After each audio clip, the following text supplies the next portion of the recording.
Hello everyone and welcome to this channel. आज एक chapter मैं आप लोगों के बीच लेकर आ रहा हूँ, काइनेटिक थ्योरी ऑफ गैसेस, है ना। जो लोग हमारे रेगुलर स्टूडेंट्स हैं उनके लिए एक चैप्टर अभी बहुत ही फ्रूटफुल साबित होने जा रहा है। रीज़न है AIATS, टाइम कम है और सोच रहा था मैं कि आखिर कम टाइम में किस तरह से मैनेज करूँ, तो ये एक अच्छा ऑप्शन आ गया हमारे पास। तो इस ऑप्शन को अवेल करते हैं और देखते हैं मैं आप लोगों को अपने लेवल से क्या क्या बेहतर प्रोवाइड करा सकता हूँ, है ना। तो देखता हूँ, चलिए शुरू करते हैं, है ना। Okay, let's start. यस, तो मैं ये कह रहा था कि जैसे मान लिया जाए कि सब्सटेंस के फेजेस के बारे में तो हम लोगों को इन्फॉर्मेशन है ना।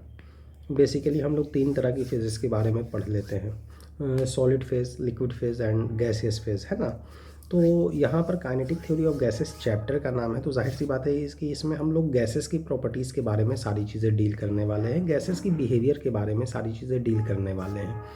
तो गैस के बिहेवियर के बारे में अगर हम लोगों को डील करना है तो मान लिया जाए कि अगर हम लोगों को गैस को डिफाइन करना है तो it's a collection of large number of molecules in random motion. क्योंकि आपको पता है कि गैसेस की अपनी कोई फिक्स वॉल्यूम नहीं होती है। इसे जिस शेप के कंटेनर में रखा जाएगा वो उसी की वॉल्यूम ऑक्यूपाई कर लेगा और इसकी मोशन जो है वो काफ़ी रैंडम मोशन होती है। तो अगर इन गैसेस की बिहेवियर के बारे में हम लोगों को पढ़ना है, इन गैसेस की स्टडी करनी है, तो उसके लिए हम लोग फिज़िक्स में एक थ्योरी पढ़ते हैं जो है हमारी काइनेटिक थ्योरी ऑफ गैसेस। तो अब इस काइनेटिक थ्योरी ऑफ गैसेस में क्या पोस्टुलेट्स हैं, उन सारे पोस्टुलेट्स के बारे में देखा जाएगा। देखिए, ये जो काइनेटिक थ्योरी ऑफ गैसेस के पोस्टुलेट्स हैं ना, वो आइडियल गैस के लिए हैं, जो कि थोड़ा डिफरेंट है हमारे रियल गैस से। तो दोनों में क्या डिफरेंस है वो आगे जाकर हम लोगों को धीरे धीरे समझ में आ जाएगा। तो चलिए सीखते हैं कि बेसिकली जो काइनेटिक थ्योरी ऑफ गैसेस में पोस्टुलेट्स मेंशन किए गए हैं ना, तो वो पोस्टुलेट्स क्या क्या हैं। Okay, let's start. यस, ज़रा देखेंगे, कुछ चीज़ें मैंने ऑलरेडी लिख रखी हैं, टाइम भी सेव करना है हम लोगों को, है ना। तो देखिए, अगर काइनेटिक थ्योरी ऑफ गैसेस को एनालाइज करना है तो इसके लिए हम लोगों को गैस को आइडियल गैस मानना होगा, है ना। ये जितने भी पोस्टुलेट्स दिए जा रहे हैं वो सारे के सारे आइडियल गैस के लिए दिए जा रहे हैं। तो अब देखिए, पहला जो पोस्टुलेट्स बनकर सामने आता है काइनेटिक थ्योरी ऑफ गैसेस का, वो पोस्टुलेट्स है कि size of a gas molecule is negligible. ये हम लोगों ने पोस्टुलेट्स माना, अपनी तरफ से एक कंडीशन मान लिया। हालांकि इनफैक्ट अगर आप बात करोगे तो कोई भी गैस है ना। तो गैस मॉलिक्यूल्स की अगर हम लोग बात कर रहे हैं तो मॉलिक्यूल्स है तो उसकी तो अपनी एक साइज़ होगी ना, वो तो एक फाइनाइट साइज़ का होगा ही होगा। लेकिन काइनेटिक थ्योरी ऑफ गैस की अजम्पशन में हम लोगों ने इसके साइज़ को ही नेग्लिजिबल मान लिया है। तो अब देखिए होता क्या है, अगर मान लिया जाए कि आप गैस की वॉल्यूम की बात करते हैं तो वॉल्यूम ऑफ अ गैस से हम लोग समझते क्या हैं। यहाँ देखिएगा, इस स्टेटमेंट पर ध्यान दीजिए। वॉल्यूम ऑफ अ गैस का मतलब ये है कि कितनी वॉल्यूम अवेलेबल है मॉलिक्यूलर मोशन के लिए। अब जैसे मान लिया जाए कि हमारे पास एक कंटेनर है, ठीक है ना। तो अगर मैंने ये एक कंटेनर कंसिडर कर लिया और इसमें मैंने छोटे छोटे कुछ मॉलिक्यूल्स दिखा दिए, तो आप देख रहे होंगे कि मॉलिक्यूल्स की अपनी साइज़ है। इस साइज़ की वजह कर ये कुछ वॉल्यूम्स ऑक्यूपाई किया हुआ है। तो जितने इस कंटेनर के अंदर में वॉल्यूम बचे हुए हैं वह वॉल्यूम अवेलेबल है मॉलिक्यूलर मोशन के लिए। तो ये जो आपका हम लोग गैसियस वॉल्यूम की बात करते हैं तो इसका सेंस ये निकल जाता है कि कितनी वॉल्यूम हमारी बची हुई है मोशन के लिए।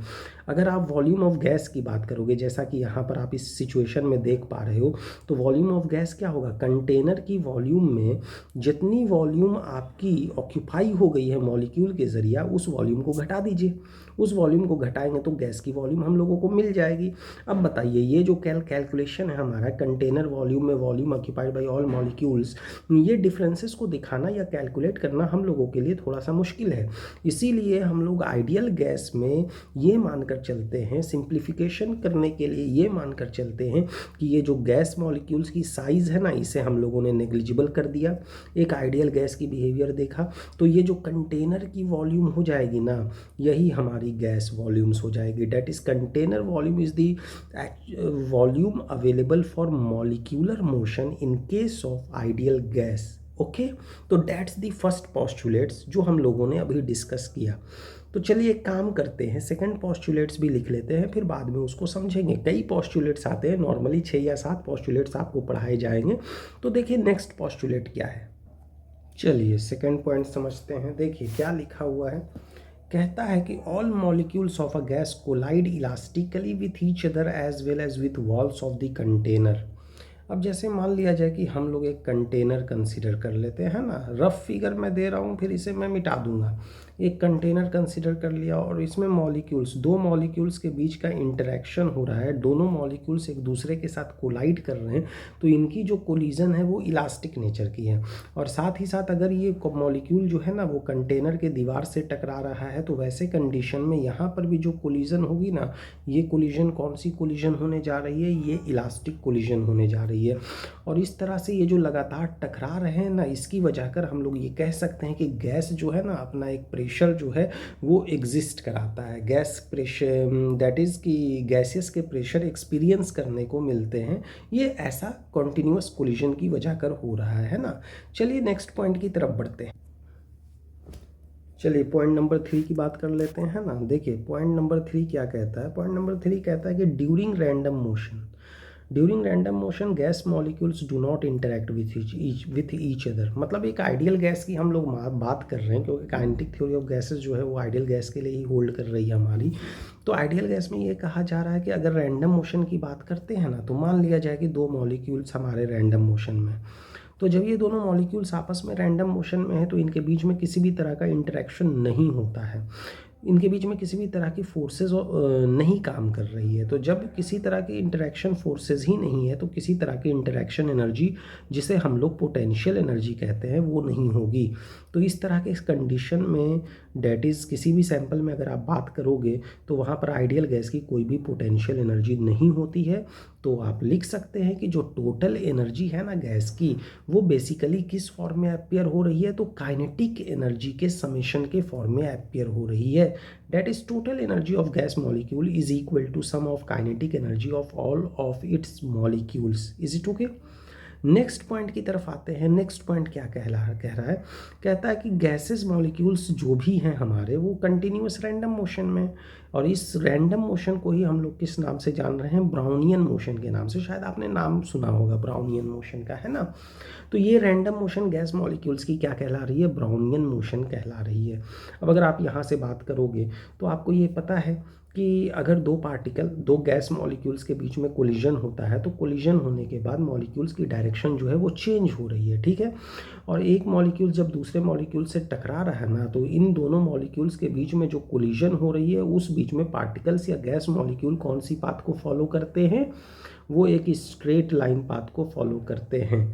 ओके, तो चलिए देखते हैं। अब जैसे मान लिया जाए कि हमारे पास यहाँ से कोई मॉलिक्यूल सी स्टार्ट होती है, ये मॉलिक्यूल्स यहाँ आई, यहाँ आकर वो किसी मॉलिक्यूल से टकराती है। टकराने के बाद इसका डायरेक्शन चेंज हो गया, मॉलिक्यूल्स यहाँ आई, फिर ये इस डायरेक्शन में टकराती है, मॉलिक्यूल्स का डायरेक्शन ये हो गया। यहाँ टकराने के बाद ये रैंडमली, कोई फिक्स नहीं है, किसी भी डायरेक्शन में ये जा सकती है, रैंडमली आपकी मूव कर रही है, और ये डिफरेंट डायरेक्शन में रैंडमली मूव कर रही है। और आप ये देख रहे होंगे कि कॉन्जिक्यूटिव कोलिजन के बीच में जो पार्टिकल्स की पाथ फॉलो हो रही है ना, वो कौन सी पाथ फॉलो हो रही है, वो एक स्ट्रेट लाइन पाथ ही फॉलो हो रही है। एक और चीज़ जो यहाँ पर बिल्कुल ही नोटिस करने लायक है, वो ये है मीन डिस्टेंस। डैट इज़, अगर दो सक्सेसिव कोलिजन के बीच में की बात की जाएगी ना, तो दो सक्सेसिव कोलिजन के बीच में जो मीन डिस्टेंस होता है ना, उस डिस्टेंस को क्या कहा जाता है, उस डिस्टेंस को मीन फ्री पाथ कहा जाता है। चैप्टर के एंड में हम लोग मीन फ्री पाथ के लिए एक अलग से टॉपिक देखेंगे, और उसमें ये देखेंगे कि मीन फ्री पाथ की एक्सप्रेशन को किस तरह से डिराइव किया जाता है ना। तो अभी आप समझ लीजिए कि सक्सेसिव कोलिजन के बीच में जो डिस्टेंस है, जो एवरेज डिस्टेंस है, वो डिस्टेंस हमारी क्या कहलाएगी, मीन फ्री पाथ के नाम से जानी जाएगी। चलिए आगे बढ़ते हैं। चलिए इसी कड़ी में हमारे पास पॉइंट नंबर 5 है, ज़रा पढ़ेंगे आप। पॉइंट नंबर 5 क्या लिखता है। When molecules collide, the time of contact is negligible compared to the time between two successive collision। देखिए होता क्या है कि जब दो मॉलिक्यूल्स आपस में टकरा रहे हैं, तो यहाँ से अगर आप बात करोगे तो दो मॉलिक्यूल्स टकराया, तो कुछ टाइम तक के लिए तो ये दोनों एक दूसरे के कांटेक्ट में रहा ना। तो कहता है कि जितने टाइम तक के लिए एक दूसरे के कांटेक्ट में है ना, वो कांटेक्ट टाइम हमारा नेग्लिजिबल है। किसके कंपैरिजन में, तो दो मॉलिक्यूल्स के बीच में जब दो सक्सेसिव कोलिजन होता है, तो उस टाइम के कंपैरिजन में कांटेक्ट टाइम क्या होता है, बहुत कम होता है। अब जैसे मान लिया जाए कि यहाँ पर कोई मॉलिक्यूल है, इस मॉलिक्यूल को एक्स नाम दीजिए, और ये एक्स मॉलिक्यूल टकराता है, और टकराने के बाद फिर ये अपने डायरेक्शन को चेंज करता है रैंडमली। रैंडम चेंज करने के बाद ये फिर आगे आकर कहीं यहाँ पर वाई मॉलिक्यूल से ये इस डायरेक्शन में मूव करते हुए दोबारा टकरा रहा है। तो अब बताइए, तो यहाँ पर ये जो है इस वाले मॉलिक्यूल के साथ जितने टाइम तक के लिए कांटेक्ट में रहा होगा वो टाइम तो नेग्लिजिबल ही है ना। किसके कंपैरिजन में, जब एक्स वाई तक पहुँचा होगा और वाई तक पहुँचकर वाई के साथ जब ये इंटरेक्ट किया होगा। तो इसी पॉइंट को ये हाईलाइट कर रहा है कि जब दो मॉलिक्यूल्स आपस में टकराते हैं तो उनका कॉन्टैक्ट टाइम नेग्लिजिबल होता है। किसके कंपैरिजन में, सक्सेसिव कोलिजन के कंपैरिजन में। और ये जो टाइम है ना, दो सक्सेसिव कोलिजन के बीच में लगने वाला टाइम, इस टाइम को रिलैक्सेशन टाइम के नाम से जाना जाता है। याद रखिएगा, इस टाइम को किस नाम से जानते हैं, रिलैक्सेशन टाइम। और इसे हम लोगों ने फिलहाल किससे दिखा दिया है, टाउ से दिखा दिया है। चलिए आगे बढ़ा जाए। आगे क्या कहता है कि effect of gravity is negligible on a gas molecule. मतलब कि अगर हम लोग काइनेटिक पोस्टुलेट्स की बात करते हैं, आइडियल गैस से रिलेटेड बात करते हैं, तो यहाँ पर ग्रेविटी का जो इफेक्ट है ना, वो भी आपका नेग्लिजिबल है। अब होगा क्या कि जब ग्रेविटी का इफेक्ट नेग्लिजिबल है तो density through out the container, gases molecules की जो डेंसिटी होगी वो यूनिफॉर्म होगी, वो कांस्टेंट होगी। जबकि एक्चुअल प्रैक्टिस में ऐसा थोड़ी होने वाला है। एक्चुअल प्रैक्टिस में होगा ये कि बॉटम ऑफ द कंटेनर के पास due to the effect of gravity ज़्यादा मॉलिक्यूल्स जो हैं वो कलेक्ट हो जाएंगे, और टॉप ऑफ द कंटेनर पर रिलेटिवली कम मॉलिक्यूल्स कलेक्ट होंगे। तो बॉटम के पास की डेंसिटी ज़्यादा होगी और टॉप वाले पोर्शन के पास की डेंसिटी क्या होगी, कम होगी। ये हमारा एक्चुअल प्रैक्टिस में हो सकता है, लेकिन क्योंकि हम लोग आइडियल कंडीशन की बात कर रहे हैं तो आइडियल कंडीशन में आप ग्रेविटी के इफेक्ट को इग्नोर मारते हुए चलो, ओके। और थ्रू आउट कंटेनर आप डेंसिटी क्या कंसिडर कर लो, सेम कर लो। अब देखो, अब लास्ट पॉइंट यहाँ पर जो है ना कि कोई भी गैसेज है, अगर हम लोगों ने आइडियल बिहेवियर कंसिडर कर रखा है तो वो एक स्पेशल इक्वेशन को फॉलो करता है। और हम लोगों ने इस स्पेशल इक्वेशन के बारे में पहले से भी सुन रखा होगा। P V is equal to क्या होता है, एनआरटी। इसे आइडियल गैस इक्वेशन के नाम से जाना जाता है ना। और इस इक्वेशन में स्मॉल एन क्या दिखा रहा है, ये नंबर ऑफ मोल्स को दिखा रहा है। केमिस्ट्री में हम लोग ऑलरेडी डिस्कस कर चुके हैं। अगर हमें नंबर ऑफ मोल्स पता करना होता है तो ये क्या होता है, given mass divided by molecular मास। या इसके लिए एक और बेसिक डिफाइनिंग टर्म आते हैं, नंबर ऑफ मोल्स। अगर हम लोगों को कैलकुलेट करना है तो हम लोग क्या करेंगे, टोटल नंबर ऑफ मॉलिक्यूल्स को एवोगैड्रोज नंबर से डिवाइड दे देते हैं, तो हमें टोटल नंबर ऑफ मोल्स मिल जाते हैं, है ना। तो ये 7 पॉइंट हैं जो कि बहुत ही अहम रोल प्ले करते हैं आइडियल गैस से रिलेटेड। और इन्हीं 7 पॉइंट्स को हम लोग पोस्टुलेट्स की कैटेगरी में डालते हैं कि भाई ये काइनेटिक थ्योरी ऑफ गैसेस के पोस्टुलेट्स हैं। चलिए, अब तो हो गया आइडियल गैस। आइडियल गैस से रिलेटेड इतनी सारी बातें हम लोगों ने कर ली। थोड़ी सी बातें अब रियल गैसेस और बिहेवियर ऑफ रियल गैसेस पर भी कर ली जाए, है ना। तो ज़रा देखते हैं रियल गैस की बिहेवियर में क्या क्या चीज़ें हम लोगों को दिखती हैं यहाँ पर। Let's start. यस, तो चलिए ठीक है, अब कुछ बातें हम लोग कर लेते हैं, है ना, रियल गैस के बिहेवियर से रिलेटेड। देखिए, आइडियल गैस में हम लोगों ने माना था कि जो मॉलिक्यूल्स होती है उस मॉलिक्यूल्स की साइज़ नेग्लिजिबल होती है। ऐसा तो हो नहीं सकता, ये तो हम लोगों ने अपनी तरफ से एक आइडियल कंडीशन मान ली थी।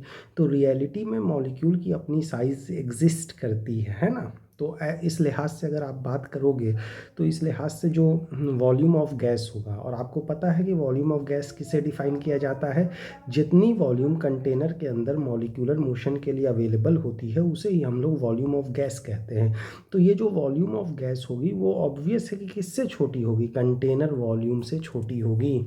जबकि आइडियल गैस में क्या था, वॉल्यूम ऑफ गैस किसके इक्वल हो गई थी, कंटेनर वॉल्यूम के इक्वल हो गई थी। याद कीजिए, अभी थोड़ी देर पहले लिखा था मैंने।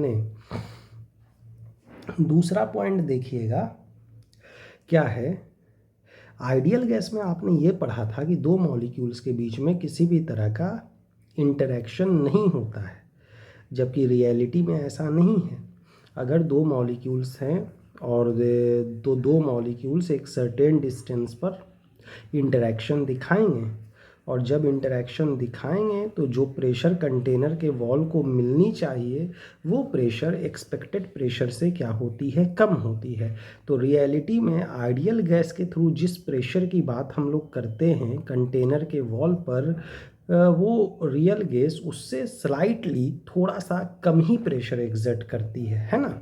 अब ऐसा हुआ कैसे? तो देखिए यहाँ पर आप इस कंटेनर वॉल को कंसीडर कर लीजिए कि यहाँ पर एक कंटेनर है, तो इसी की ये वॉल दिखा दी गई है और यहाँ पर दो लेयर मॉलिक्यूल्स का मान लिया गया है जैसा कि आपको फिगर में दिख रहा है। तो लेयर 1 एंड लेयर 2 दो अलग अलग लेयर मैंने दिखाए हैं इस डॉटेड लाइन के through, yellow dot and green dot, है ना। तो अब होता क्या है कि ये जो दो मॉलिक्यूल्स है ना, दोनों के बीच में एक इंटरेक्शन फोर्स लग रही है, एक फोर्स ऑफ अट्रैक्शन लग रही है। केमिकल बॉन्डिंग में शायद आपने ये पढ़ा होगा कि इन दोनों मॉलिक्यूल्स के बीच में एग्जिस्ट करने वाली जो फोर्स होती है वो वंडरवाल फोर्स के नाम से जानी जाती है। तो इस वंडरवाल्स फोर्स के ज़रिया जो ये इंटरेक्शन हो रही है, इस इंटरेक्शन के ज़रिया होता ये है कि लेयर 1 पर जो मॉलिक्यूल्स हैं वो मॉलिक्यूल्स जितना प्रेशर कंटेनर के वॉल पर एग्जर्ट करना चाहिए था या जितना फोर्स कंटेनर के वॉल पर लगाना चाहिए था वे उस क्वांटिटीज़ में फोर्स एग्जर्ट नहीं करा पाते हैं, स्लाइटली थोड़ा सा कम ही फोर्स एग्जर्ट करा पाते हैं। ऐसा इसलिए हो रहा है ना। फिर आगे आप बढ़िएगा तो पॉइंट नंबर 3 में आइए। पॉइंट नंबर 3 में क्या है कि जब इंटरेक्शन हो रही है, क्योंकि हमें पता है कि इंटरेक्शन हो रही है, तो इंटरेक्शन की वजह कर पोटेंशियल एनर्जी कुछ क्वांटिटीज़ में गैसेस के पास ज़रूर मौजूद रहती है। जबकि आइडियल गैस कंडीशन में क्या माना था हम लोगों ने, याद करेंगे, आइडियल गैस में आपने ये पढ़ा था कि मॉलिक्यूल्स के बीच में किसी भी तरह का इंटरेक्शन नहीं है, और इंटरेक्शन नहीं है तो उनके बीच में कोई भी पोटेंशियल एनर्जी नहीं ली जा रही थी। लेकिन यहाँ पर हम लोग पोटेंशियल एनर्जी ले रहे हैं because of interaction between two molecules. Point number 4 की अगर आप बात करेंगे तो पॉइंट नंबर 4 में लिखा हुआ है कि हम लोगों ने पढ़ा था आइडियल गैस में कि दो मॉलिक्यूल्स के बीच की जो कोलिजन होती है वो परफेक्टली इलास्टिक होती है, जबकि यहाँ पर एक्चुअल प्रैक्टिस में जो कोलिजन है हमारी वो परफेक्टली इलास्टिक नहीं है। तो जब इलास्टिक कोलिजन है नहीं तो कुछ एनर्जी की लॉस ज़रूर हो रही है। और कोलिजन चैप्टर तो हम लोगों ने पढ़ा है ना, वर्क पावर एनर्जी के बाद मैंने पढ़ाया आप लोगों को क्लास में। तो कोलिजन में आपने कैटेगरी देखी थी कोलिजन की, elastic collision, in elastic collision. आपको पता था कि इलास्टिक कोलिजन में काइनेटिक एनर्जी कंजर्व रहता है जबकि इन इलास्टिक कोलिजन में काइनेटिक एनर्जी का लॉस होता है। ये उसी बारे में हम लोगों को बता रहा है ना। आगे अब देखिए, ध्यान दीजिएगा, ये वाला पॉइंट बहुत ही काम का पॉइंट है जो पॉइंट नंबर 6 है। देखिए इस पॉइंट में क्या हाईलाइट किया गया है कि अगर मान लिया जाए कि गैस का टेम्परेचर आप बढ़ा देते हो, इमेजिन कर लो कि गैस का टेम्परेचर हमने बढ़ा दिया, तो टेम्परेचर पर गैस की energy that is kinetic energy depend करती है। तो काइनेटिक एनर्जी भी बहुत ज़्यादा होने लगती है हाई टेम्परेचर पर, और जब हाई टेम्परेचर पर काइनेटिक एनर्जी बहुत ज़्यादा हो रही है तो ऐसे कंडीशन में पोटेंशियल एनर्जी आपकी उस वक्त नेग्लिजिबल होगी। और साथ ही साथ हम लोगों ने क्या कर दिया है, गैस का प्रेशर भी डाउन कर दिया है। तो गैस का प्रेशर बहुत कम कर देने की वजह कर होता क्या है कि जो डेंसिटी है ना गैस की वो काफ़ी कम हो जाती है। और जब गैस की डेंसिटी काफ़ी कम हो जाती है तो आप कह सकते हैं कि गैसेस मॉलिक्यूल्स एक दूसरे से काफ़ी दूर चले गए हैं, और इनका दूर जाना मतलब इनके बीच में इंटरेक्शन को कम करना, पोटेंशियल एनर्जी को नेग्लिजिबल की तरफ लेकर जाना, है ना। तो पता ये चला कि इसके बीच की इंटरेक्शन जो है वो काफ़ी नेग्लिजिबल है। तो एक्चुअल में पॉइंट ये है कि कोई भी रियल गैस जो है ना वो आइडियल गैस जैसा बिहेवियर दिखाएगी। कंडीशन सिर्फ ये होना चाहिए कि वो हाई टेम्परेचर और लो प्रेशर पर आइडियल गैस जैसा बिहेवियर दिखाती है। तो ये पॉइंट एकदम याद रखिएगा, बहुत ही इम्पॉर्टेंट पॉइंट है। At very high temperature and low pressure real gas behaves like an ideal gas. Is it okay? चलिए बहुत बढ़िया। तो ये हम लोगों ने अभी postulates of kinetic theory of gases पढ़ा, और उसके बाद फिर हम लोगों ने बिहेवियर ऑफ रियल गैस देख लिया। चलिए आगे हम लोग अब कुछ स्पेशल गैसियस लॉस के बारे में समझेंगे, जिसके बारे में ऑलरेडी हम लोग पहले से भी कुछ कुछ आइडिया लेकर आए हैं, पढ़ रखा है हम लोगों ने। बॉयल्स लॉ के बारे में, चार्ल्स लॉ के बारे में, गे लुसेक लॉ के बारे में। चलिए एक बार क्विक रिव्यू डाल लेते हैं इन सब चीज़ों पर, है ना। तो आते हैं गैसियस लॉस की तरफ। मैं पहले लिख देता हूँ फिर फ़ौरन समझा दूंगा आप लोगों को। चलिए आगे बढ़ते हैं, टॉपिक को आगे बढ़ाते हैं। हम लोगों ने अब पढ़नी जो है वो गैसियस लॉस पढ़नी है, ठीक है। गैसेस लॉज बेसिकली कुछ एक्सपेरिमेंट्स की रिजल्ट्स है, जिसको हम लोग स्पेशली 3 कैटेगरी में रखते हैं: Boyle's law, Charles law, Gay Lussac law. तो चलिए बॉयल्स लॉ के बारे में समझते हैं। तो बॉयल्स लॉ में क्या है कि अगर हम लोग नंबर ऑफ गैस मॉलिक्यूल्स या मासेस ऑफ गैस को कांस्टेंट रखते हैं, फिक्स रखते हैं, तो कांस्टेंट टेम्परेचर पर जो वॉल्यूम है ना किसी गैस का, वो इन्वर्सली प्रोपोर्शनल होता है प्रेशर के। तो इट मीन्स हम लोगों को जो रिस्पॉन्स मिल रही है वो V प्रोपोर्शनल टू P मिल रही है। तो हम लोग यहाँ से आराम से लिख सकते हैं, आपको पता होगा कि साइन ऑफ प्रोपोर्शनलिटी हटाते हैं तो कांस्टेंट ऑफ प्रोपोर्शनलिटी मिलता है डिवाइडेड बाय P। तो अब बता दो, क्या PV is equal to constant नहीं हो जाएगा? ये हमारे पास बॉयल्स लॉ आ जाते हैं, है ना। अच्छा, एक और बात यहाँ पर मैंने मेंशन किया है एक टर्म कांस्टेंट प्रेशर। तो हम लोगों को पता होगा कि कांस्टेंट टेम्परेचर है, तो वैसी प्रोसेस जो कांस्टेंट टेम्परेचर पर होती है उस प्रोसेस को किस नाम से जाना जाता है? तो उस प्रोसेस को कहा जाता है आइसोथर्मल प्रोसेस। तो Boyle's law basically isothermal process में मिलने वाली रिजल्ट है, जिसमें प्रेशर और वॉल्यूम के बीच में रिस्पांस हम लोग देख रहे हैं, और ये देख रहे हैं कि PV is equal to constant. अब मान लिया जाए कि हमारे पास किसी गैस के लिए 2 अलग अलग स्टेट्स मेंशन किए गए हैं। तो suppose for two states of a gas, अब मान लिया जाए कि पहली स्टेट्स में प्रेशर जो है वो P1 हो गया और वॉल्यूम जो है V1 हो गया, और दूसरी स्टेट्स में हम लोगों ने प्रेशर को P2 मान लिया, वॉल्यूम को V2 मान लिया। तो बताइए, क्या बॉयल्स लॉ से हम लोग P1 V1 is equal to क्या मेंशन कर सकते हैं? P2 V2 ऐसा मेंशन कर सकते हैं? आसान है। अब ज़रा ग्राफिकल वेरिएशन की बात कर लेते हैं। मान लीजिए कि प्रेशर और वॉल्यूम के बीच की ग्राफ हम लोगों को डिफाइन करनी है। ओके, तो यहाँ से देख लेते हैं। सपोज़ ये हमारे पास प्रेशर, ये वॉल्यूम, ग्राफिकल वेरिएशन देनी है। तो ग्राफिकल वेरिएशन हमारी, क्योंकि इन्वर्स रिलेशन है, तो ये एक रेक्टेंगुलर हाइपरबोला बनता है, हम लोगों को पहले से पता है। और इस प्रोसेस में टेम्परेचर की अगर हम लोग बात कर रहे हैं ना, तो टेम्परेचर हमारे पास क्या लिए गए हैं? कांस्टेंट लिए गए हैं, ऐसा हम लोगों को दिख रहा है। अब जैसे मान लिया जाए कि एक और ग्राफिकल वेरिएशन की बात कर लेते हैं। सपोज़ यहाँ से आप देख सकते हो, है ना। मान लिया जाए कि ये यहाँ पर हम लोगों ने वाई एक्सिस के अलोंग प्रेशर और वॉल्यूम की प्रोडक्ट दिखा दी, और जो एक्स एक्सिस के अलोंग या तो प्रेशर दिखाइए या वॉल्यूम दिखाइए। तो जो एक्सप्रेशन बनेगा, क्योंकि आप अच्छी तरह से जानते हैं कि बॉयल्स लॉ में हम लोगों को क्या मिला? PV is equal to constant. तो क्योंकि वाई एक्सिस पर तो PV है ना, तो जब हम लोगों को ग्राफिकल वेरिएशन दिखानी होगी तो ये कांस्टेंट मिल सकते हैं हम लोगों को। और टेम्परेचर तो हम लोगों के पास क्या है? कांस्टेंट है। तो T इस प्रोसेस में कांस्टेंट है, तो ये PV की ग्राफ P के रिस्पेक्ट में, या नहीं तो और किस रिस्पेक्ट में मिला हम लोगों को? V के रिस्पेक्ट में मिल गया। That's the Boyle's law. चलिए आगे कंटिन्यू करते हैं, चार्ल्स लॉ पर आते हैं। तो एक काम पहले ये करता हूँ कि चार्ल्स लॉ के स्टेटमेंट वगैरह लिख लेता हूँ, है ना, टाइम सेव हो जाएगा कुछ। चलिए बॉयल्स लॉ के बाद आगे बढ़ते हैं चार्ल्स लॉ पर, है ना। कंप्लीट कर लिया है मैंने, समझाने में टाइम कम लगेगा। ये देख लीजिए, अकॉर्डिंग टू दिस लॉ, अगर हम लोग चार्ल्स लॉ की बात करते हैं, हालांकि ये सारी चीज़ें आपने केमिस्ट्री में स्टेट्स ऑफ मैटर्स में पढ़ रखी होंगी, अगर चैप्टर आपने पढ़ा होगा तो, है ना। मान लिया जाए कि अगर चार्ल्स लॉ की बात करते हैं तो किसी भी पर्टिकुलर मास के लिए कांस्टेंट प्रेशर पर बात करेंगे, और अगर कोई प्रोसेस कांस्टेंट प्रेशर पर है तो वैसी प्रोसेस किस नाम से जानी जाती है? आइसोबैरिक प्रोसेस के नाम से जानी जाती है, याद रखिएगा। तो जो वॉल्यूम है ना हमारी गैस की, आइसोबैरिक प्रोसेस के लिए ये डायरेक्टली प्रोपोर्शनल होती है एब्सोल्यूट टेम्परेचर के। मतलब ये कि टेम्परेचर को हमें केल्विन में दिखाना है। तो अब बताओ, यहाँ से अगर लिखना होगा तो volume by T is equal to क्या लिख सकते हैं? कांस्टेंट। अब मान लिया जाए 2 अलग अलग कंडीशन में किसी गैस के लिए, पहले कंडीशन में वॉल्यूम V1 है और टेम्परेचर T1 है, और दूसरे कंडीशन में वॉल्यूम V2 है और टेम्परेचर T2 है। तो बताइए, V बाई T अगर कांस्टेंट है तो आप आसानी से लिख सकते हैं ना, V1 by T1 is equal to V2 by T2। आगे ग्राफ देखा जाए वॉल्यूम और टेम्परेचर के केस में, तो क्योंकि वॉल्यूम टेम्परेचर के डायरेक्टली प्रोपोर्शनल है, तो इसका मतलब ये हो गया कि इसकी ग्राफ एक स्ट्रेट लाइन होगी और ओरिजिन से पास करेगी।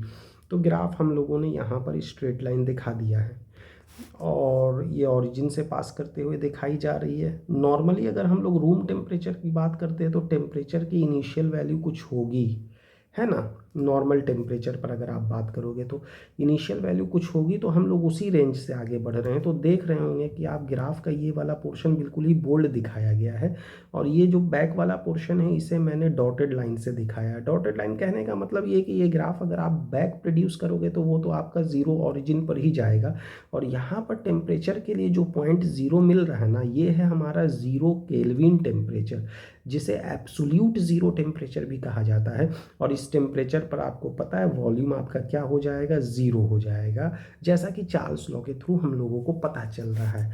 अब मान लिया जाए कि अगर वॉल्यूम बाई टाइम की ग्राफ देखनी है, वॉल्यूम या टेम्परेचर के रिस्पेक्ट में वॉल्यूम अपॉन टेम्परेचर की ग्राफ, तो v बाई टी आपका क्या है, कांस्टेंट है। तो एक कांस्टेंट फंक्शन का ये ग्राफ हो जाएगा जो कि स्ट्रेट लाइन है, जो एक्स एक्सिस के डायरेक्टली पैरेलल होता है। ये बात हम लोगों को पहले से पता है।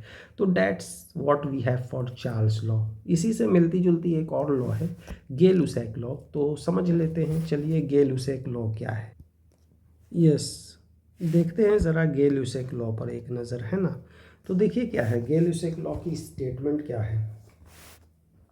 तो अगर हम लोग किसी पर्टिकुलर मास ऑफ गैस की बात करते हैं ना, तो कांस्टेंट वॉल्यूम पर, जहाँ पर प्रोसेस में वॉल्यूम कांस्टेंट रखा जाएगा, तो वैसी प्रोसेस किस नाम से जानी जाती है, आइसोकोरिक प्रोसेस के नाम से जानी जाती है।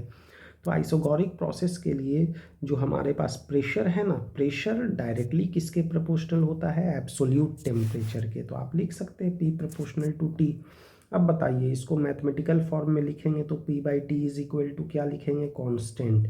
और अगर दो अलग अलग कंडीशन या स्टेट्स मान लिया, पहले कंडीशन में प्रेशर P1 है और टेम्परेचर T1 है, दूसरे कंडीशन में उसी गैस की प्रेशर P2 है और टेम्परेचर T2 है, तो आप क्या लिखेंगे, P बाई टी तो कांस्टेंट है ना, तो लिखा जा सकता है P1 by T1 is equal to P2 by T2। अब यहाँ से प्रेशर और टेम्परेचर का ग्राफ अगर ड्रॉ किया जाएगा, तो बिकॉज प्रेशर डायरेक्टली प्रोपोर्शनल है टेम्परेचर के, ग्राफ हमारी स्ट्रेट लाइन बनेगी। और प्रेशर बाई टेम्परेचर की ग्राफ को प्रेशर या टेम्परेचर के अगेंस्ट में प्लॉट किया जाएगा, तो ये ग्राफ एक स्ट्रेट लाइन आती है जो कि एक्स एक्सिस के पैरेलल आती है। ये मैथमेटिक्स से ये सारी चीज़ें हम लोग जान रहे हैं, बस उसी को थोड़ा सा अप्लाई कर दिया है। तो ये जो तीन बेसिक लॉ हैं हमारे, बॉयल्स लॉ, चार्ल्स लॉ और गे-लुसेक लॉ, हम लोगों ने तीनों को देख लिया। अब देखिए, अब फाइनली हम लोगों ने काइनेटिक थ्योरी ऑफ गैसेस की पॉस्टुलेट्स जो मेंशन की थी, तो आपको याद होगा सबसे लास्ट पॉस्टुलेट्स था आइडियल गैस लॉ, जिसमें PV is equal to NRT लिखा था। चलिए एक बार फिर से उसी पर बात करके देखते हैं। यस, चलिए आइडियल गैस लॉ पर आ जाते हैं ना। तो हम लोगों ने अभी तीन लॉ डिस्कशन किया, Boyle's law, Charles law and Gay Lussac law. तो अगर इन तीनों लॉस को हम लोग कंबाइन करते हैं, तो कंबाइन करने के बाद हमारे पास जो है ना, ये कॉम्बिनेशन एक सिंगल रिजल्ट देती है, बहुत ही इंपॉर्टेंट रिजल्ट है। वो है P V is equal to n R T. आप देख रहे होंगे इक्वेशन 1 यहाँ पर दिखाया है मैंने, ये आपका आइडियल गैस इक्वेशन कहलाता है। और काइनेटिक थ्योरी ऑफ गैस के पोस्टुलेट्स के हिसाब से जो ये आइडियल गैस इक्वेशन है ना, ये हम लोग सभी गैसेस पर अप्लाई कर सकते हैं। डैट इज़ हम लोग क्वेश्चंस में जिन गैसेस की बात करेंगे, प्रैक्टिकल गैसेस की, हम लोग इस पर अप्लाई कर सकते हैं। ओके, तो अब एसआई पैटर्न से अगर जानते हैं, तो एसआई पैटर्न से प्रेशर को पास्कल में दिखा रहे हैं, वॉल्यूम मीटर क्यूब में, इन नंबर ऑफ मोल्स है मोल्स में दिखाइए, टेम्परेचर ये एब्सोल्यूट टेम्परेचर है, केल्विन में दिखाएंगे। तो आर जो हमारा है ना, ये कांस्टेंट यूनिवर्सल गैस कांस्टेंट कहला रहा है, जिसकी वैल्यू होती है 8.314 जूल पर केल्विन पर मोल। अब फर्दर आप इक्वेशन 1 में अगर आप आते हैं, तो इक्वेशन 1 से P V is equal to n R T है। आप एक काम करो, टी को LHS में लाओ, तो P V by T is equal to क्या लिखोगे, एन आर कॉन्स्टेंट। तो एन आर हमारा क्या आ जाएगा, कांस्टेंट, क्योंकि अगर किसी गैस को आप किसी पर्टिकुलर कंटेनर में रख रहे हैं, तो नंबर ऑफ मोल्स तो कांस्टेंट है, आर भी आपका कांस्टेंट है, तो एन आर कलेक्टिवली क्या होगा, कांस्टेंट। तो पी वी अपॉन टी आपका कांस्टेंट हो जाएगा। मान लिया जाए कि किसी गैस के लिए दो अलग अलग स्टेट्स हैं, तो पहले स्टेट में अगर आप मान लेते हैं प्रेशर P1 है, वॉल्यूम V1 है, टेम्परेचर T1 है, और दूसरे स्टेट में आप मान लीजिए pressure P2, volume V2, temperature T2। तो यहाँ से अगर लिखना होगा तो क्या ऐसा नहीं लिखेंगे, P1 V1 by T1 is equal to क्या आ जाएगा, P2 V2 बाई T2। ये हम लोगों को रिस्पॉन्स मिल सकता है ना। काफ़ी आसान सा रिस्पॉन्स है यहाँ पर। कोई प्रॉब्लम? चलिए इसी इक्वेशन को थोड़ा सा आगे हम लोग अब समझने की कोशिश करते हैं। जैसे मान लिया जाए कि स्टैंडर्ड टेम्परेचर एंड प्रेशर पर बात करेंगे, डेट इज़ STP की बात कर लीजिए, स्टैंडर्ड टेम्परेचर एंड प्रेशर, है ना। तो यहाँ से अगर हम लोग टेम्परेचर की बात करते हैं तो ये हमारा 273 केल्विन हो जाएगा, और प्रेशर आपका कितना मिल जाएगा, प्रेशर तो 1 एटमॉस्फेरिक प्रेशर हो गया, जिसको अगर लिखना है तो 1.013 इंटू 10⁵ पास्कल हो जाते हैं। और नंबर ऑफ मोल्स की बात करते हैं तो आप 1 मोल्स के लिए ले लीजिए, है ना। For 1 mole of a gas, 1 mole of a gas that is N की वैल्यू की अगर बात की जाए तो ये 1 हो गई। तो अगर हम लोग लिखेंगे तो PV इज़ इक्वल टू कितने आ गए, nRT आ गए। और अगर वॉल्यूम लिखना है तो वॉल्यूम इज़ इक्वल टू क्या आ जाएगा, nRT अपॉन P। अब बताइए नंबर ऑफ मोल्स 1 है, R की वैल्यू 8.314, टेम्परेचर कितने आ गए 273, और प्रेशर 1 atm है, 1.013 इंटू 10⁵। तो इस लिहाज से अगर हम लोग वॉल्यूम की बात करते हैं तो वॉल्यूम कैलकुलेट करने पर 2240 इंटू 10⁻⁻5 मीटर क्यूब आ गया। और वॉल्यूम अगर लिखना है तो 22.4 इंटू 10⁻³ मीटर क्यूब आ गए, जिसे लीटर में आसानी से लिखा जा सकता है। Hence V is equal to 22.4 litre. ये बहुत ही इंपॉर्टेंट रिजल्ट है, शायद आप लोग पहले से भी जान रहे ही हैं, है ना।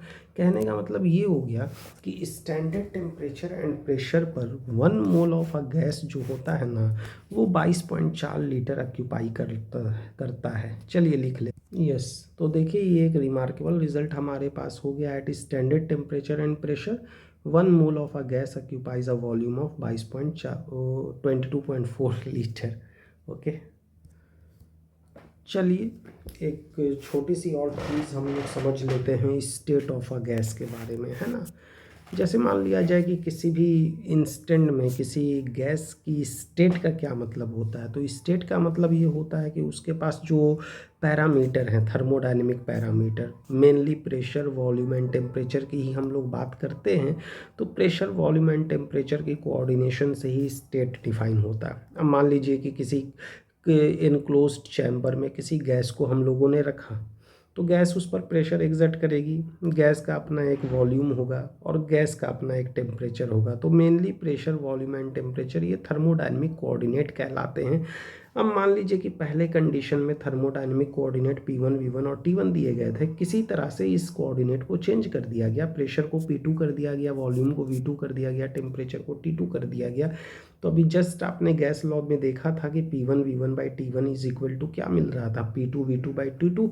देखिए ऊपर में ये रिजल्ट मैंने यहाँ पर कहीं लिख रखा है ना। ये देखिए ये रिजल्ट लाया था ना अभी प्रूफ कर P1 V1 by T1 is equal to P2 V2 by T2। तो वो चीज़ें यहाँ पर हम लोगों को दिख रही हैं। तो ये आपका बेसिकली मोल कंजर्वेशन है हमारा, है ना। तो मोल कंजर्वेशन से रिजल्ट आ जाता है हमारे पास P1 V1 by T1 is equal to P2 V2 by T2।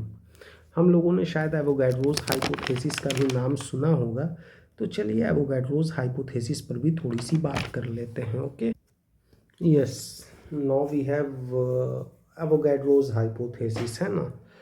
तो एवोगाड्रोस हाइपोथेसिस का स्टेटमेंट क्या है, देखिएगा। अगर हम लोग मान लेते हैं कि किसी गैस की बात करते हैं और वो गैस सेम टेम्परेचर और सेम प्रेशर पर है, तो कोई भी गैस हो, सेम टेम्परेचर सेम प्रेशर पर किसी भी गैस की जो इक्वल वॉल्यूम है ना, उसमें इक्वल नंबर ऑफ मॉलिक्यूल्स होंगे। तो इसी चीज़ को हम लोग आइडियल गैस इक्वेशन की मदद से समझ सकते हैं। आइडियल गैस इक्वेशन क्या कहता है, PV is equal to nRT। अब मान लिया जाए कि दो अलग अलग कंडीशन में pressure P1, volume V1, number of moles N1, gas constant तो यूनिवर्सल है, ये तो R ही रह जाएगा, लेकिन टेम्परेचर T1 है। दूसरे कंडीशन में इक्वेशन हो गया P2 into V2 is equal to N2RT2। अब यहाँ पर आप देखिए जो कंडीशन मेंशन है, तो इस कंडीशन के हिसाब से टेम्परेचर सेम है हमारा, प्रेशर सेम है, तो P1 is equal to P2, T1 is equal to T2, और वॉल्यूम्स भी इक्वल दिए गए हैं। It means V1 is equal to V2। तो सेम टेम्परेचर सेम प्रेशर के कंडीशन में इक्वल वॉल्यूम जो हमारा है ना, वो equal number of molecules contain करता है। तो अब आप इन दोनों इक्वेशन को डिवाइड करो, तो डिवाइड करोगे तो क्या आएगा, P1V1/P2V2 is equal to N1R/T1 divided by N2R/T2। R cancel, क्योंकि P1 और P2 भी इक्वल है तो P1 और P2 कैंसिल हो गए। T1 और T2 भी इक्वल है तो T1 और T2 कैंसिल हो गए। V1 और V2 इक्वल है तो V1 V2 भी कैंसिल कीजिए। तो क्या मिलता हमें, N1/N2 इज इक्वल टू 1 मिलता है। तो N1 इज इक्वल टू क्या आ जाएगा, N2 आ जाएगा। ये हमारे पास एवोगैड्रोस हाइपोथेसिस है। नेक्स्ट चलिए डिस्कस करते हैं Dalton's law of partial pressure पर, है ना।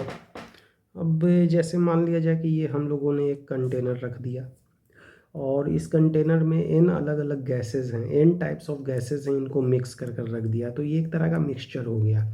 तो हमें ये बताना है कि ये जो मिक्सचर ऑफ गैसेस है वो कंटेनर पर कितनी प्रेशर एक्सर्ट कर रहा है, डेट इज इस मिक्सचर का कितना प्रेशर है ना। तो इसके प्रेशर को समझने के लिए आप ये देखिए कि मान लिया जाए कि सेम वॉल्यूम और सेम टेम्परेचर पर पूरे प्रोसेस में जितनी भी गैस ली गई है वो सेम टेम्परेचर पर है और सेम टेम्परेचर पर है ना। और मान लिया जाए कि इंडिविजुअली इसी कंटेनर में या इसी वॉल्यूम की कंटेनर में हम लोगों ने अगर पहले गैस को रखा तो देखा कि वो गैस P1 प्रेशर एग्जर्ट कर रही है, दूसरे गैस को रखा तो दूसरे गैस का प्रेशर P2 मिला। इसी तरह से आगे बढ़ते चले गए और nth गैस को रखने पर प्रेशर उसका क्या आ गया, Pn आ गया, है ना। तो अब सेम वॉल्यूम पर हम लोगों ने सारे गैस को मिला कर रख दिया। तो जब मिला कर रख दिया तो जो हमारे पास प्रेशर होगा ना, वो इसी इंडिविजुअल प्रेशर का, जिसे हम लोग पार्शियल प्रेशर भी कहते हैं, इसी इंडिविजुअल प्रेशर का रिजल्टेंट होता है। तो डैट इज़ नेट प्रेशर की अगर बात की जाएगी मिक्सचर के लिए तो ये हमारा P1 + P2 + so on Pn होगा, है ना। देखिए जो भी चीज़ें मैं थ्योरेटिकली डील कर रहा हूँ इन सभी पर न्यूमेरिकल पर एक लेक्चर आएगा, 2 से 3 दिनों में मैं एक लेक्चर तैयार कर कर आप लोगों के सामने रख दूंगा। तो परेशान नहीं होना है, आराम से थ्योरी पढ़ लीजिए, थ्योरी समझ लीजिए और न्यूमेरिकल में जो काम के न्यूमेरिकल होंगे ना, वो सिलेक्टेड न्यूमेरिकल में काइनेटिक थ्योरी ऑफ गैसेस की आपके सामने लाकर 2 से 3 दिन में रख दूंगा। तो पेशेंस रखिए, सारी चीज़ें हो जाएंगी, है ना, घबराना नहीं है हम लोगों को।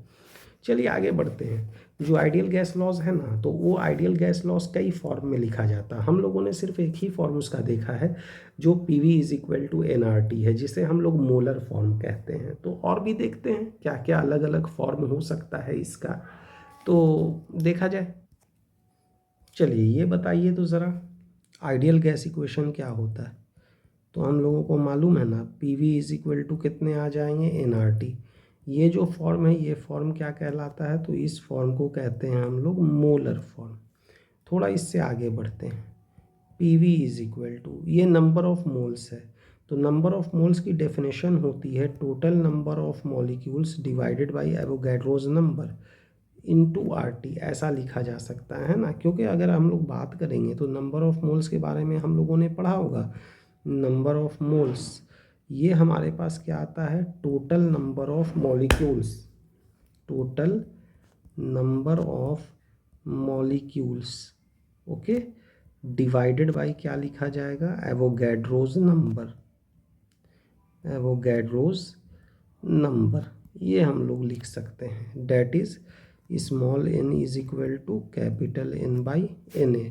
और आपको पता है ना एवोगैड्रोज नंबर में क्या वैल्यू आती है, 6.022 × 10⁻23 स्पेसीज पर मोल, ये एवोगैड्रोज नंबर होता है हमारा। तो इसीलिए मैंने स्मॉल n की जगह पर क्या रिप्लेस कर दिया है, स्मॉल n की जगह पर N/Na रिप्लेस कर दिया है। अब मान लिया जाए कि इसे मैं इक्वेशन 1 मान लेता हूँ। इक्वेशन 1 से वापस आइए, तो इक्वेशन 1 से अगर हम लोग वापस आएंगे तो PV = क्या लिखा जाएगा, तो ये लिखा जाएगा N × R/Na इंटू क्या आ जाएगा, T आ जाएगा, है ना।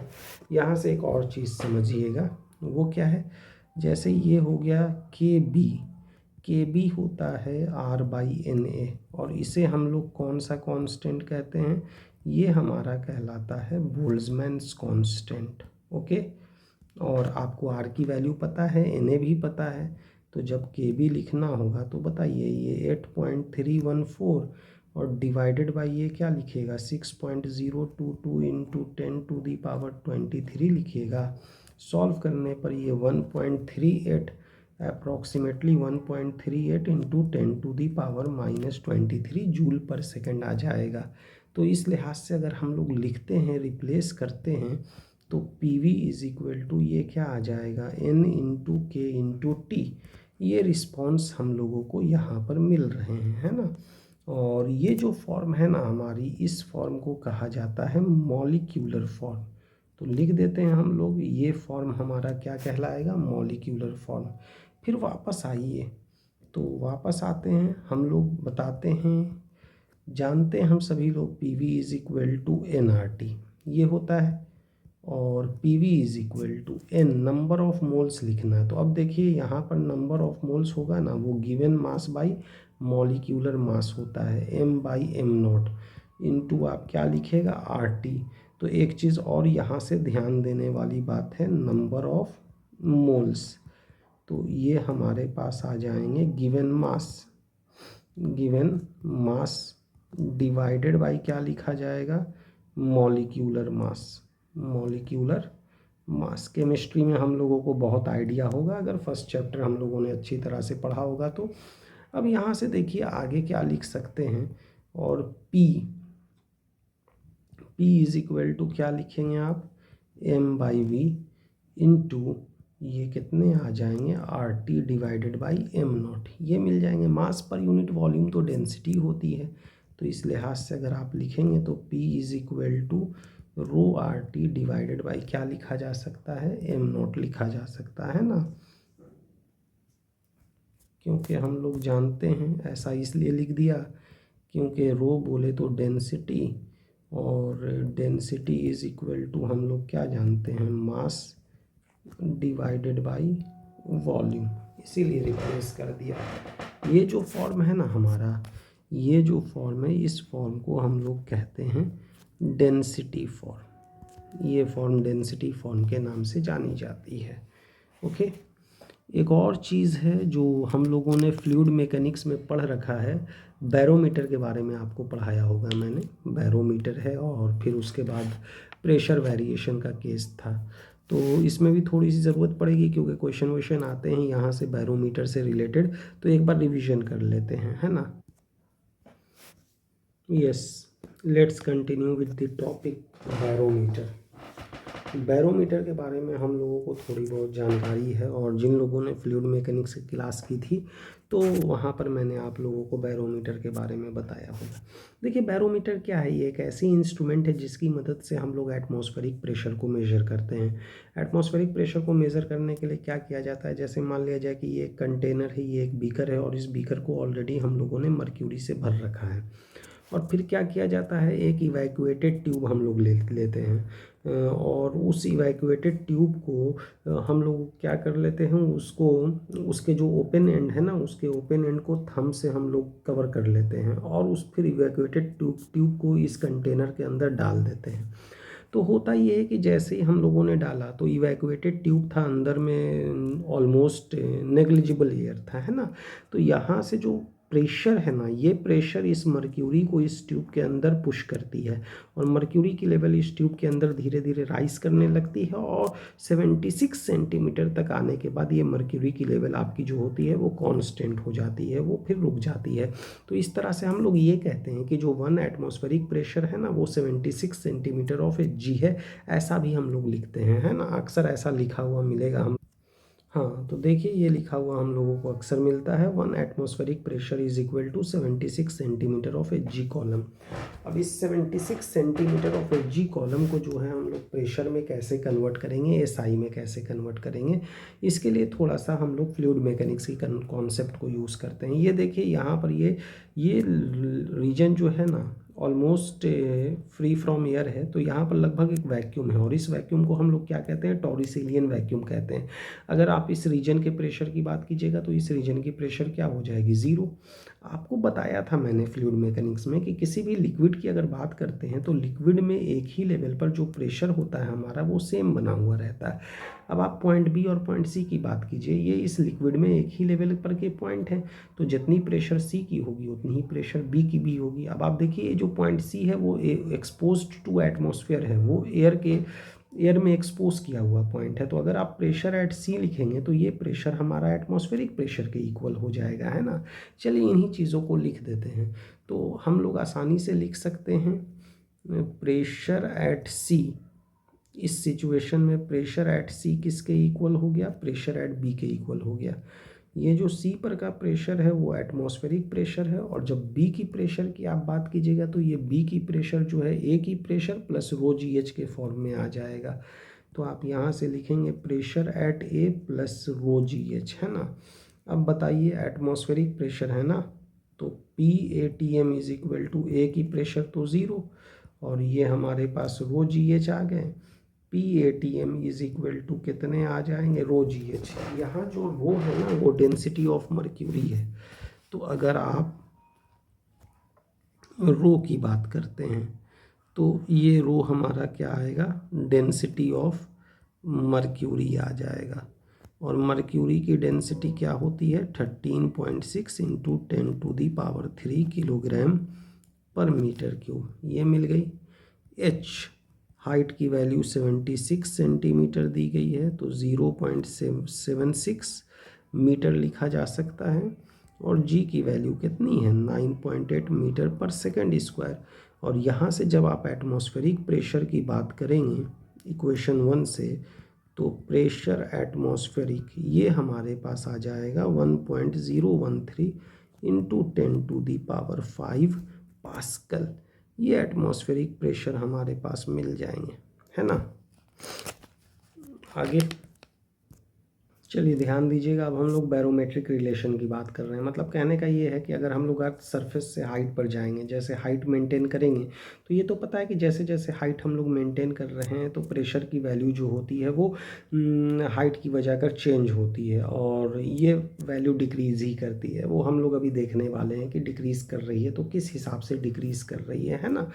मान लिया जाए कि हम लोग अर्थ से कितनी हाइट तक पहुंच चुके हैं, एक्स हाइट तक पहुंच चुके हैं। तो एक्स हाइट पर जो लेयर है ना, यहाँ पर के लेयर पर अगर हम लोग बात करते हैं तो इस लेवल पर एटमॉस्फेरिक प्रेशर की वैल्यू क्या मान लिया, पी। और थोड़ा सा एक एलिमेंट्री लेवल मान लेते हैं, थिकनेस यहाँ पर डी एक्स। और इस पोर्शन पर जो प्रेशर में चेंज आया है, बहुत ही इन्फिनिटिसिमल स्मॉल चेंज आया है डीपी का। तो यहाँ पर के रीजन की जो प्रेशर है वो प्रेशर हम लोगों ने क्या मान रखी है, पी माइनस डी पी मान रखी है। ओके, तो हम लोगों को दिखाना है कि भाई ये प्रेशर की वेरिएशन हाइट के साथ किस हिसाब से चेंज हो रही है, उसी पर हम लोग बात करने वाले हैं। चलिए ध्यान दीजिएगा, है ना। बैरोमेट्रिक रिलेशन के बारे में हम लोग पढ़ रहे थे। तो हम लोगों को पता है कि एटमॉस्फेरिक प्रेशर जो है हमारा बेसिकली वो क्या है, वो प्रेशर किस वजह कर एग्जर्ट होता है, तो वेट ऑफ एटमॉस्फेरिक गैसेस की वजह कर हम लोगों को एक्सपीरियंस होने को मिलता है। और अगर हाइट के हिसाब से बात करेंगे तो जैसे जैसे हम लोग हाइट मेंटेन करते हैं तो एटमॉस्फेरिक प्रेशर में चेंजेस आते हैं। उसी चेंजेस के रिस्पेक्ट में हम लोग मैथमेटिकल वेरिएशन देखने जा रहे हैं। आपने पढ़ा होगा ये वाला relation, d P by d x is equal to minus rho into g, है ना। फ्लूइड मैकेनिक्स का वो क्लास याद कीजिए, उस क्लास में मैंने आपको बताया था। अब बताइए ये है रो, बोले तो डेंसिटी, और डेंसिटी इज इक्वल टू अभी थोड़ी देर पहले हम लोगों ने प्रूव किया P M not by R T. तो आप डेंसिटी की जगह पर रख दीजिए, तो d P by d x is equal to क्या लिखेंगे, minus P M not by R T into g. D P by P is equal to क्या आ जाएगा, minus M not g by R T into d x. अब आगे हम लोग solve कर कर देखते हैं रिस्पॉन्स क्या मिलता है। ओके, तो इंटीग्रेट कीजिए, d P by P minus M not into g by R T integral of d x. अगर आप अर्थ के सरफेस पर हैं तो यहाँ पर प्रेशर जो है वो हमारा पी नॉट है, बोले तो एटमॉस्फेरिक प्रेशर है, और एच हाइट ऊपर प्रेशर कितना मान लिया, पी मान लिया। तो डी पी बाई पी, तो ये तो लॉग ई बेस पी आ जाएगा ना। पी नॉट से कहाँ तक इंटीग्रेट करना, पी तक, minus M not g by R T, और ये हमारा एक्स हो जाएगा, ज़ीरो से एच तक इंटीग्रेट करना है। और बताइए, और ये क्या होगा, log e base P minus log e base P not minus M not g into h by क्या मिल जाएंगे आर टी। लॉग की प्रॉपर्टी से अगर हम लोग लिखते हैं तो log e base P by P not लिखा जाएगा minus M not g into h by ये क्या लिखा जाएगा आर टी, और p by P not is equal to e to the power minus M not g h divided by R T ये लिख सकते हैं। एंड हेंस फाइनली अगर कॉन्क्लूड किया जाएगा तो p is equal to P not e to the power minus M not g h divided by R T ये हम लोगों को मिल जाएंगे, है ना। तो ये एक इम्पॉर्टेंट रिलेशन है, याद रखेंगे हम सभी लोग। फिर फर्दर अगर प्रेशर की बात करते हैं तो प्रेशर इज इक्वल टू क्या आता है, सिंस बात अगर प्रेशर की करते हैं तो rho R T divided by M naught ये हम लोग लिख सकते हैं, है ना। तो अब बताइए यहाँ से at a particular temperature, at a particular temperature क्या pressure directly proportional to density नहीं है। तो डेंसिटी के टर्म में अगर आप इस रिलेशन को लिखना चाहते हैं इन टर्म्स ऑफ डेंसिटी तो बता दीजिए डेंसिटी के टर्म में same relation rho is equal to rho not e to the power minus M not g h divided by कितने आ जाएंगे आर टी आ जाएंगे। ये जो रिज़ल्ट आ गया हमारा ये डेंसिटी के टर्म में आ गया। डेंसिटी इस रिस्पेक्ट में वैरी कर सकती है हमारी, ओके। चलिए आगे बढ़ते हैं। चलिए यहाँ तक तो हम लोगों ने रिस्पॉन्स देख लिया है ना। काइनेटिक थ्योरी ऑफ गैसेस कुछ लेक्चर्स में आएंगे, एक साथ सारी टॉपिक्स पढ़ाना पॉसिबल नहीं है हमारे लिए, तो धीरे धीरे हर दिन मैं कुछ ना कुछ आप लोगों के लिए अपलोड करता रहूँगा। तो उम्मीद है कि 3 से 4 दिन में काइनेटिक थ्योरी ऑफ गैसेस की जितनी भी रिक्वायरमेंट है ना वो सारी की सारी रिक्वायरमेंट हम लोग फुलफ़िल कर लेंगे। परेशान नहीं होना है, सब कुछ हो जाएगा। तो चलिए मिलते हैं अब हम लोग नेक्स्ट लेक्चर का वेट कर लीजिए। नेक्स्ट लेक्चर कल भी कोशिश करूँगा एक लेक्चर और अवेलेबल करा दिया जाए, और न्यूमेरिकल्स का सारा इंपॉर्टेंट न्यूमेरिकल्स का अलग से एक लेक्चर बनाया जाएगा, है ना। थ्योरेटिकल पोर्शन एक साथ डील कर देते हैं हम लोग 2-3 लेक्चर में, और उसके बाद न्यूमेरिकल्स के लिए जितने भी इंपॉर्टेंट मेरे को लगते हैं कि बार बार AIATS में वो क्वेश्चन पूछे गए हैं तो उनके लिए एक अलग से मैं क्लास दे देता हूँ, तो हो जाएगा। तो चलिए मिलते हैं नेक्स्ट लेक्चर में। Till then good bye.